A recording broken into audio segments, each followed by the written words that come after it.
Olá, gente que gosta e acompanha o futebol goiano, um forte abraço a todos vocês. Vamos aqui fazer uma análise do que foi este clássico entre Goiás e Vila Nova no estádio da Serrinha. Empate por 1-1. Até se a gente levar assim, aquela expectativa diante do jogo, poderia se dizer que foi um resultado com um certo grau de surpresa. Mas em relação ao que houve durante a partida, foi um resultado próximo do justo, né? Vamos dizer isso. Até porque assim, dizer que foi injusto seria muito, acho que não tem a ver, né, com o caso. Até o Vila esteve bem mais próximo da vitória do que o Goiás. Mas vamos dividir o jogo em dois momentos, o primeiro e o segundo tempo, até porque eles têm situações bem opostas. O primeiro tempo. Antes do jogo, cada time tinha uma estratégia, né, que era bem definida. Elas acabaram não se confirmando completamente durante o jogo. O Goiás tinha-se a ideia que seria um time que tentaria propor o jogo, ficar mais com a bola, rondar a área do Vila, pressionar o Vila. E o Vila seria aquela equipe que tentaria marcar forte e explorar o contra-ataque, né, na tentativa de encontrar uma boa válvula de escape ali para surpreender o Goiás. A questão é que durante o jogo não se viu no primeiro tempo essa definição tão clara. Eram equipes que alternavam na posse de bola, o Goiás não pressionou o Vila em momento algum, e o Vila nessa situação, né, talvez até o Vila esperasse uma pressão um pouco maior, o Vila esteve muito confortável no primeiro tempo. Não teve o seu gol ameaçado.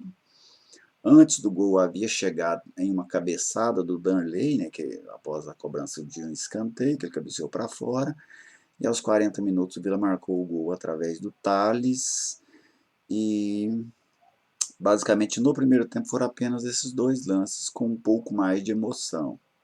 O jogo em termos de oportunidades reais de gol foi um jogo que deixou muito a desejar.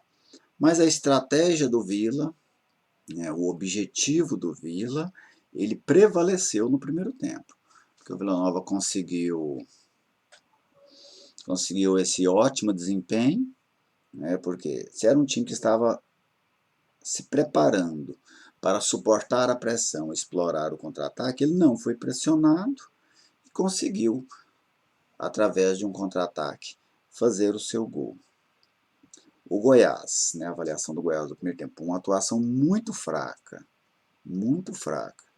O Goiás não criou oportunidades, não finalizou uma vez sequer na direção do gol durante todo o primeiro tempo e não pressionou o Vila, não conseguiu ter mais posse de bola, não conseguiu ser a equipe que propôs o jogo. Vamos para o segundo tempo. O técnico Ney Franco teve que fazer uma modificação ainda no primeiro tempo, saiu o Queco, entrou o Caio. O Queco fazia uma partida discreta também até aquele momento, como todo o ataque do Goiás. O Caio entrou, acho que estão forçando demais com esse jogador, né, porque ele tem entrado em algumas situações para resolver. E eu não vejo no Caio esse jogador pronto para resolver jogos para o Goiás. Pode até acontecer de um jogo ou outro, como ontem até o lance do gol começa com ele pelo lado direito, mas o Goiás precisa de alguém muito mais qualificado. Tem contratados, né, ainda para estrear, com certeza alguém vai assumir essa responsabilidade dentro de poucos dias. No segundo tempo, no intervalo, o treinador faz uma modificação, colocando o Rafael Moura no lugar do Henrique Almeida. Para mim, uma modificação equivocada, porque o Goiás precisava era de ter uma mobilidade maior. E a substituição do Ney, ela deixaria o ataque do Goiás ainda mais estático. ainda com menos mobilidade, né? Você já tinha tido uma mobilidade muito pequena no primeiro tempo, seria a tendência que seria ainda menor no segundo tempo. Depois o Rafael Moura acabou expulso com 2 minutos. Daqui a pouco eu vou comentar sobre os lances mais polêmicos do jogo. Mas a circunstância do jogo mudou muito rápido, porque com 2 minutos o Rafael Moura expulso, 1-0 para o Vila, um homem a mais. O jogo se ofereceu completamente ao Vila, né? A situação favorecia demais o Vila. Só que o Vila não soube atuar nessa nova formatação do jogo. Se no primeiro tempo o Vila tinha cumprido muito bem a sua estratégia, o segundo tempo pedia ao Vila Nova uma outra postura. O Vila até tenta, nos primeiros minutos ali do segundo tempo, manter o mesmo posicionamento. Inclusive, posicionando todo o seu time atrás da linha de meio campo, marcando num 4-5-1, deixando apenas o Nando à frente, mesmo tendo um homem a mais. Só que essa vantagem do Vila ali durou mais, depois da expulsão, mais 4 ou 5 minutos. O Goiás empatou o jogo em uma falha de marcação terrível da defesa colorada, porque a bola cruza toda a área, acha o Jefferson sozinho pelo outro lado. Vale ressaltar que o Jefferson perdeu o gol, ele errou o gol, só que o Adalberto levou o azar e a bola tocou na trave, tocou nele, voltou na trave, né? Foi ali um bate-rebate e acabou entrando. O Goiás empatou o jogo e a partir desse empate o Vila tentou mudar a sua postura, o Goiás passou a defender o resultado, né? Já que tinha um homem a menos, e aí era o momento do Vila propor o jogo. O Vila até fez isso, vamos dizer, mas fez isso com a mesma dificuldade e com a mesma falta de criatividade que já havia demonstrado contra o Anápolis e contra o Jaraguá, especialmente nesses 2 jogos em que o Vila precisava propor o jogo. Achei que o Ariel ficou acomodado com a situação. Penso que ele poderia ter feito uma modificação mais rápido. Quando ele faz uma modificação mais ousada, que ele tira o Darley e coloca o Matheus Criciúma, era praticamente 40 minutos do segundo tempo. Ele já tinha jogado ali 35 minutos, pelo menos 38 minutos, com um homem a mais, com 3 zagueiros. Porque o Goiás só tinha o Lucão, que ficava mais à frente. Os outros recompunham. Então o Goiás jogando muito atrás, né, marcando praticamente na intermediária defensiva. E aí o Ariel manteve durante praticamente todo o segundo tempo seu time com 3 zagueiros. Ah, mas o Darley estava atuando pelo lado direito. Sim, como lateral direito, mas posicionado o tempo todo, ele não descia ao ataque. Então achei que faltou essa ambição para o Vila vencer o jogo.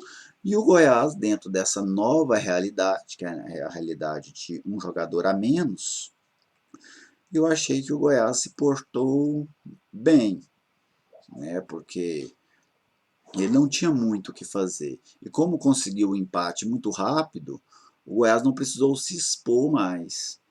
Acho que o Ney errou na substituição, porque quando ele tira o Gilberto Júnior e coloca o Daniel Bessa, eu penso que o Daniel poderia ter entrado, mas acho que era mais interessante que ele tivesse entrado no lugar do Lucão.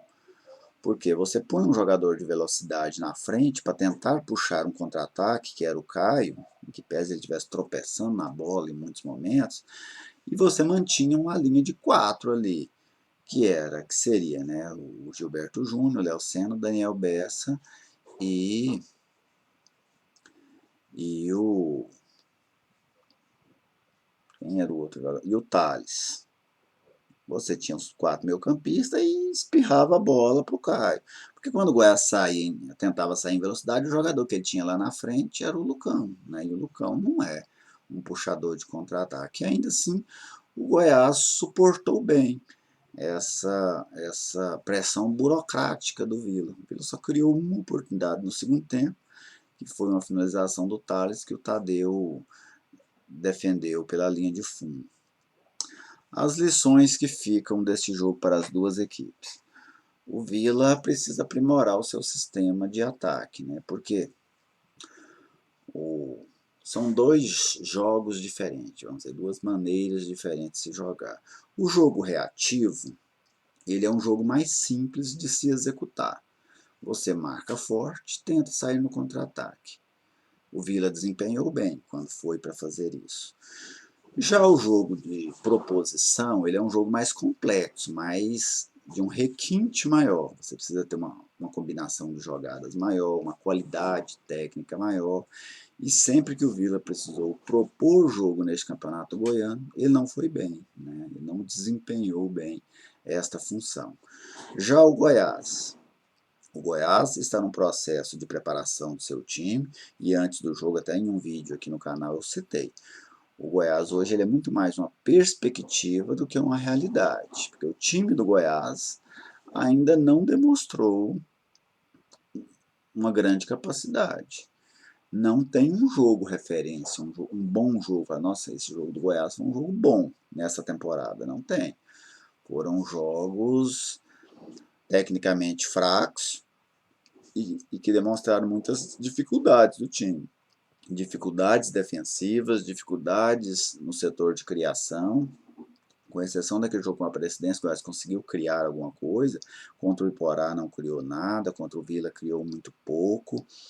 Ah, mas é só o início da temporada. Eu concordo, foram apenas 4 jogos, é o início, muitos jogadores não estrearam, outros jogaram poucos minutos, alguns nem chegaram em Goiânia para jogar.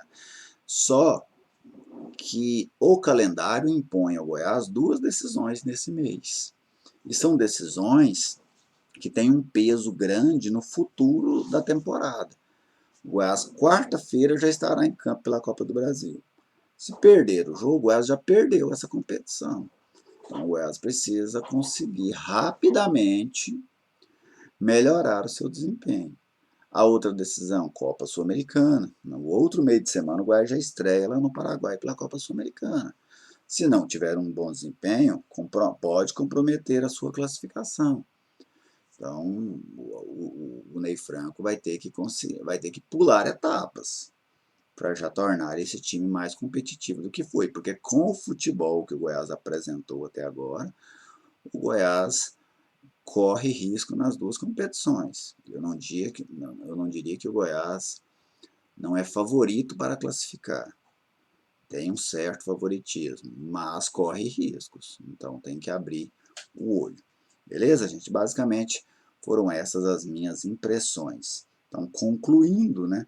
Para mim, para o Vila desperdiçou uma grande oportunidade de ganhar do Goiás na Serrinha, porque o jogo se desenhou para o Vila, e para o Goiás faltou futebol, especialmente no primeiro tempo, que é mais fácil de avaliar, quando se jogou 11 contra 11, com o time que o Ney Franco escolheu para entrar em campo, porque ele escolheu aquela equipe para entrar em campo, o desempenho do Goiás foi muito fraco.